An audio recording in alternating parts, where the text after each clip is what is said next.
Hi, I'm here with Mike Smith. I believe 26 Breeders' Cup wins. I don't know if I counted right. Triple Crown winner, Eclipse Award winner, and Hall of Famer. Mike, thank you so much for joining me.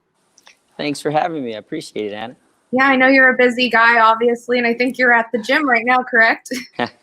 Yeah, I'm right in the middle of working out, but I got time for you anytime. Perfect. Well, I appreciate you taking the time out of your busy day to talk with me in the My Racehorse community.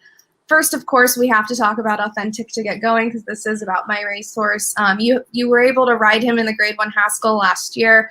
What a ride that was, I'm sure. I was able to ask a few owners what they would love to ask you if they had the chance to interview you. And a few of them wanted to know, did you realize New York traffic was coming along, or was it more of a surprise? No, I realized that he was coming along, thinking that of course Authentic would as well, and he would just jump right back into it. But he had kind of gotten off the bridle so much. I opened up too much heading for home. I should have let him come to me a little earlier, to be honest with you, and then he would have kicked on away. But he came to me with a really big run, probably one of his best runs that he ever did come with, and so we were blessed enough to hang in there. But if you watch him actually gallop out, both of them, he never did let him by. You know, he kept on, he stayed in front, and I knew he was going to get a lot from that and just move forward.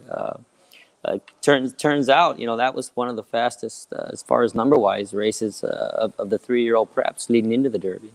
Yeah, that race was amazing. I know watching it at home, it was crazy. Like, we're screaming, hopefully you'll get it. Where's the wire? And so it was so great. Obviously, you guys both get that.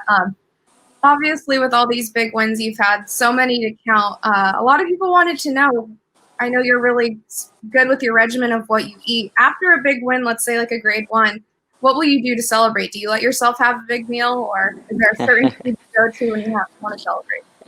It depends on when that happened. If it was on a Saturday, well, then I still have to race on Sunday. So I don't get the big meal till Sunday night. I hold all celebrations off until Sunday night after the races, because then I get a few days off. Perfect. And what would you say is your kind of celebratory dinner or drink if you had to choose? I'm a Midwestern, born and raised kind of guy, New Mexico and Texas. So I love steak and potatoes. All right. Nice glass of wine, good old cab to go with it. That sounds perfect. Again, with all the celebrations and everything, specifically your, I believe, 26 Breeders' Cup wins, which is the winningest jockey in history right now. You obviously have a way with the fillies and mares, and you always say, Zenyatta is your number 1. If you had to choose, who would be your number 2? There's Zeri, Royal Delta, Songbird, the list goes on and on. I've been so blessed to have ridden so many wonderful, great mares, including your mare, Midnight Bisou. They're like children, man. You just can't say one is better than the other, including Zenyatta. They all had their times and their moments in life, and you shouldn't take that away from them. They don't deserve that. At each one of their times, they were the best there was. So I've been blessed to be on the best there was several different times. Yeah, that's a good answer. Like a parent, like you're saying, it's hard to pick one child. So exactly. If you're in a race, Mike, in a stretch duel, let's say another jockey and a horse, who's one current jockey you don't want to see next to you coming down if you're in a stretch duel?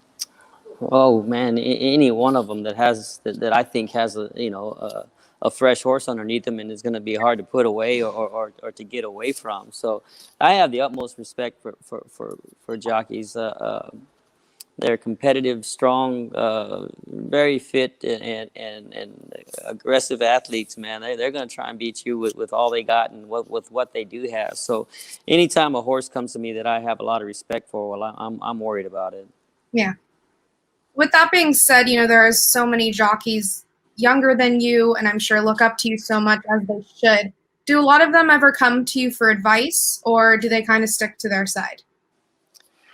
No, I mean, unless they're a bit shy. I started out shy in my career when I started asking for advice, but I overcame that right away, because it's extremely helpful. It's amazing what just a few words can do for you, just to completely turn your riding around at times. And I've been blessed to have brought up a few young ones, Drayden being my latest, and the good ones are like sponges, man. They take in everything you say, and they use it to their craft, and we all learn it from somebody, whatever that may be, whatever sport or business that you're in, you learn something from somebody, and it's important. So I try to help out the younger riders all I can, especially the ones who are really willing to want to learn and come to you and ask for advice.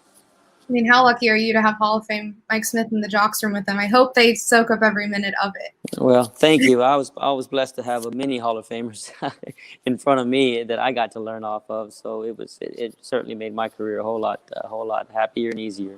Would you say then if you could talk about maybe one or two of those Hall of Famers, who would you say helped you the most when you were getting started in the jocks room?